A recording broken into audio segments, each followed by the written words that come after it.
আসসালামু আলাইকুম গাইস, আরেকটি নতুন ভিডিওতে আপনাদের স্বাগতম।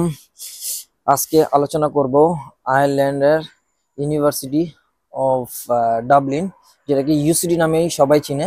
তো আজকে বাসা থেকে বেরিয়েছি, ইউসিডির উদ্দেশ্যে যাব। আপনাদেরকে ঘুরিয়ে ঘুরিয়ে ইউসিডি কলেজ দেখানোর চেষ্টা করব এবং এই কলেজ সম্পর্কে কিছু ধারণা দেওয়ার চেষ্টা করব। তো ভিডিও শেষ পর্যন্ত দেখবেন। তো যারা চিন্তা করতেছেন বাংলাদেশ থেকে ইউসিডিতে আসার জন্য, তো তাদের জন্য কিছু হেল্পফুল ইনফরমেশন দেওয়ার চেষ্টা করব।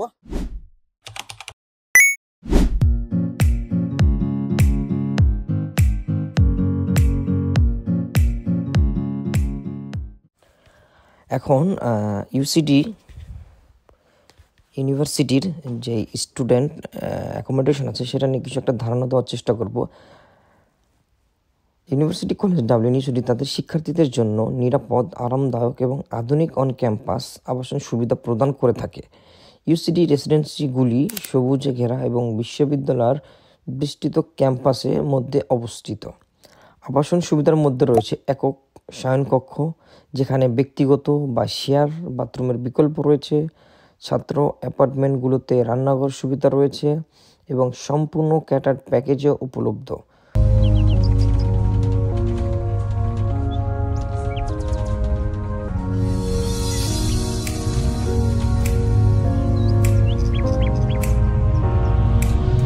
প্রতিবন্ধী শিক্ষার্থীদের জন্য উপযুক্ত সুবিধাও রয়েছে। ওয়ান ক্যাম্পাস আবাসনের জন্য স্থান সীমিত, তাই সব আন্তর্জাতিক শিক্ষার্থীকে এই সুবিধা নিশ্চিত করা সম্ভব নয়। আবাসন সংক্রান্ত তথ্য, মূল্য এবং প্যাকেজ সম্পর্কে বিস্তারিত জানতে ইউসিডি রেসিডেন্স ওয়েবসাইট পরিদর্শন করতে পারেন।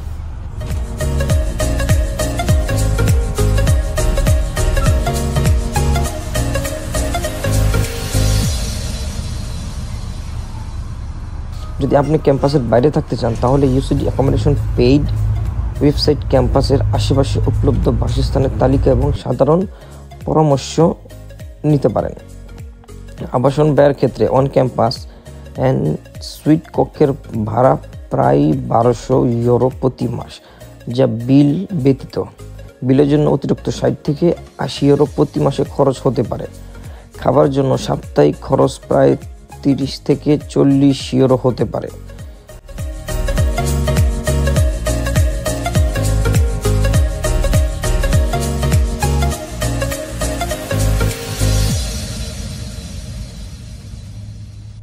ইউসিডি ক্যাম্পাস ডাবলিন শহরের কেন্দ্র থেকে প্রায় 5 কিলোমিটার দূরে অবস্থিত, যা পাবলিক ট্রান্সপোর্টের মাধ্যমে সহজেই পৌঁছানো যায়।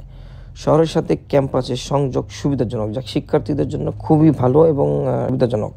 যদি আপনারা ডাবলিন সিটি সেন্টারের আশেপাশেও কোনো অ্যাকোমোডেশন নিজের মতো নিতে পারেন, সেক্ষেত্রে আপনাদের যাতায়াতের কোনো অসুবিধা হওয়ার কথা না।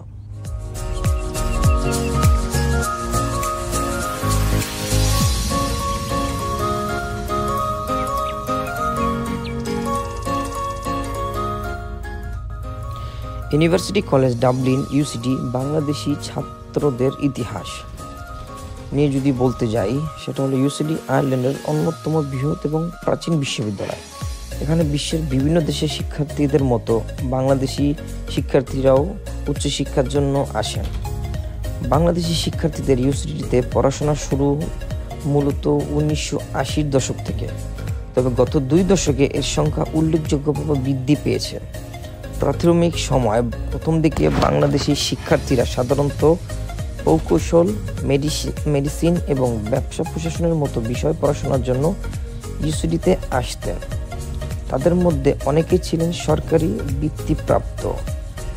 এবং যদি জনপ্রিয় বিষয়গুলো তুলে ধরার চেষ্টা করি, বর্তমানে বাংলাদেশি শিক্ষার্থীরা বিভিন্ন বিষয়ে পড়াশোনা করছেন, যেমন computer science, business studies, biotechnology, civil এবং মেকানিক্যাল ইঞ্জিনিয়ারিং। আপনারা দেখতে পাচ্ছেন এই মাত্র বাস থেকে নামলাম, এখন আছি ইউসিডির ভিতরে। এখানে একটা বড় গ্রাউন্ড, দেন ছোট্ট একটা লেকের মতো ওই পাশটা দিয়া।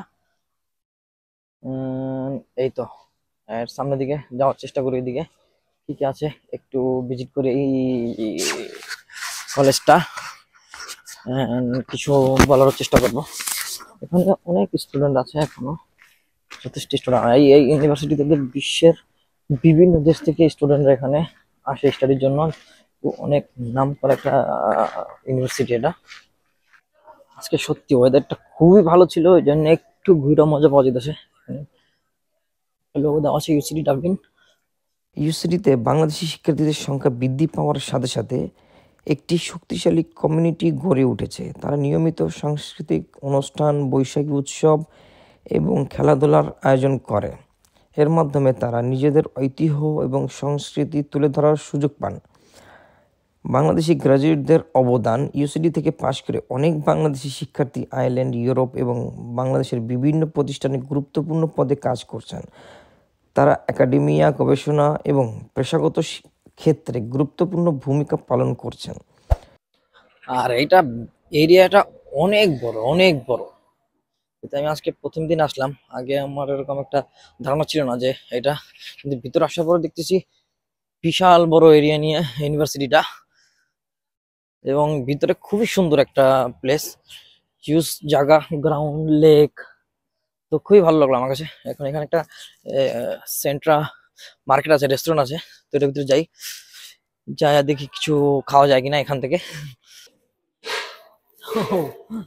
Oh, Mr.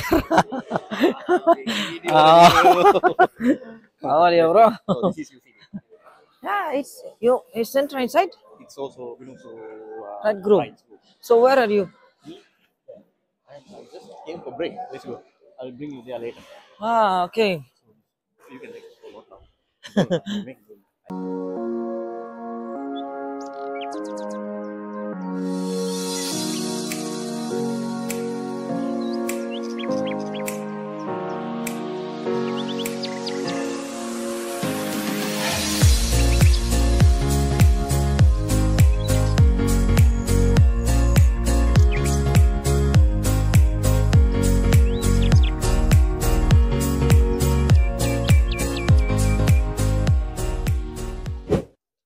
তো দেখলেন খানা খাইলাম এখান থেকে, কফি খাইলাম অ্যান্ড একটা স্যান্ডউইচ নিয়েছিলাম, চিকেন স্যান্ডউইচ।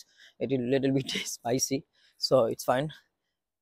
এখন ভিতরের দিকে, এটা বললাম যে হিউজ বড়, প্রচুর বড়। এটার ভিতরে অ্যাপ্রক্সিমেটলি স্টুডেন্ট আছে 40,000-এর মতো স্টুডেন্ট। তো বুঝতেই পারছেন প্রচুর। আর এটা ইউরোপের বিভিন্ন দেশ থেকে এখানে স্টুডেন্টগুলো আসে, প্রায় 160 দেশের উপরে মানুষজন, এবং 40,000 স্টুডেন্টের ভিতরে যে সবই যে আইরিশ তা না, বিভিন্ন দেশ থেকে এখানে আসে মাস্টার এবং পিএইচডি যে রিসার্চের জন্য। এটা খুবই হেল্পফুল। তো আমি ভিতরে একটু ওয়াক করার চেষ্টা করতেছি এবং ঘুরে ঘুরে দেখানোর ট্রাই করতেছি যে কোথায় কি আছে। বিভিন্ন বিল্ডিং এ তো বিভিন্ন ধরনের ইয়া থাকে, ওইটা অন্য জিনিস। তো সব তো আর আমার পক্ষে এক্সপ্লেন করা সম্ভব না, যেহেতু আমি এখানকার স্টুডেন্ট না। যারা স্টুডেন্ট হয়তো বা তারা এটা ভালোভাবে এক্সপ্লেন করতে পারবে। তো দেখতে পাচ্ছেন ভিতরে একটা লেক আছে। ও, ইটস নাইস লেকটা। এন্ড এখানে সাইকেলের জন্য প্রচুর পার্কিং রাখা আছে।